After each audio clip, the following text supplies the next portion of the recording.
90 शब्द प्रति minute dictation 5 second में स्टार्ट होगी। Ready start. अंततः चुनाव आयोग ने चुनावी बॉन्ड के जरिए दिए जाने वाले चंदे का वह विवरण भी सार्वजनिक कर दिया जिसकी प्रतीक्षा की जा रही थी। इस विवरण के अनुसार सबसे अधिक चंदा भाजपा, तृणमूल कांग्रेस और कांग्रेस ने पाया। यह वही क्रम है जो कुछ दिनों पहले सार्वजनिक किए गए विवरण में दिखा था। द्रमुक और जनता दल ने तो यह बता दिया कि उसे किस कंपनी अथवा व्यक्ति से कितना चंदा मिला। देखना यह है कि अन्य दल ऐसा करते हैं या नहीं। वे ऐसा न भी करें तो स्टेट बैंक जैसे ही चुनावी बॉन्डों का अल्फा न्यूमेरिकल नंबर बताएगा वैसे ही यह सामने आ जाएगा कि किसने किस दल को कितना चंदा दिया। चुनावी बॉन्ड के जरिए दिए जाने वाले चंदे का जो विवरण अभी तक सामने आया है उससे दो चिंताजनक पहलू उजागर हुए हैं।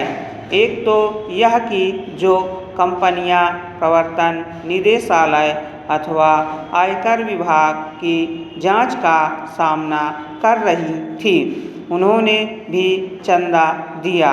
दूसरा यह कि कुछ ऐसी कंपनियों ने भी चंदा दिया जो घाटे में चल रही थी।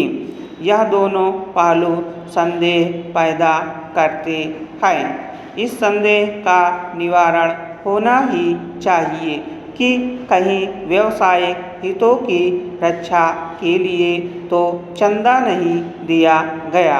पता नहीं इस संदेह का निवारण हो सकेगा या नहीं, लेकिन यह आवश्यक है कि चुनावी चंदे की प्रक्रिया पारदर्शी हो और जनता को यह जानकारी मिल सके कि किसने किस दल को कितना चंदा दिया।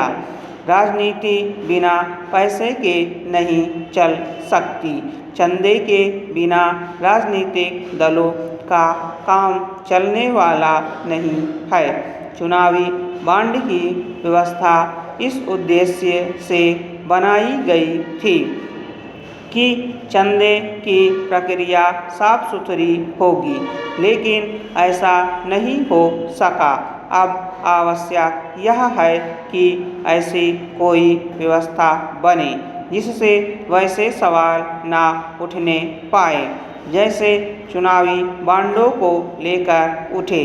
चुनावी बॉन्डों के जरिए चंदा देने की व्यवस्था को खत्म करने के साथ ही किसी नई पारदर्शी व्यवस्था का निर्माण किया जाना इसलिए आवश्यक है क्योंकि इसका अंदेशा पैदा हो गया है कि कहीं चंदा देने का वह पुराना तौर तरीका फिर से न चलन में आ जाए जिसमें किसी को इस बात का कुछ पता ही नहीं चलता था कि किसने किस दल को कितना चंदा दिया। राजनीति को काले धन से परे रखने के हर संभव जतन किए ही जाने चाहिए। चुनावी चंदे की नई व्यवस्था में यह तो बिल्कुल भी नहीं होना चाहिए कि कोई भी दल अथवा सरकार किसी कारोबारी पर अनुचित दबाव डाल कर चंदा हासिल कर सके। इसी के साथ कारोबारियों को स्वेच्छा से और अपनी पसंद के राजनीतिक दलों को चंदा देने की स्वतंत्रता भी होनी चाहिए। चुनावी चंदे की पारदर्शी व्यवस्था बनाना इसलिए आवश्यक है क्योंकि अपारदर्शी तरीके से चंदे के लेन देन से राजनीतिक दलों की तो बदनामी होती ही है, भारतीय लोकतंत्र की छवि पर भी बुरा असर पड़ता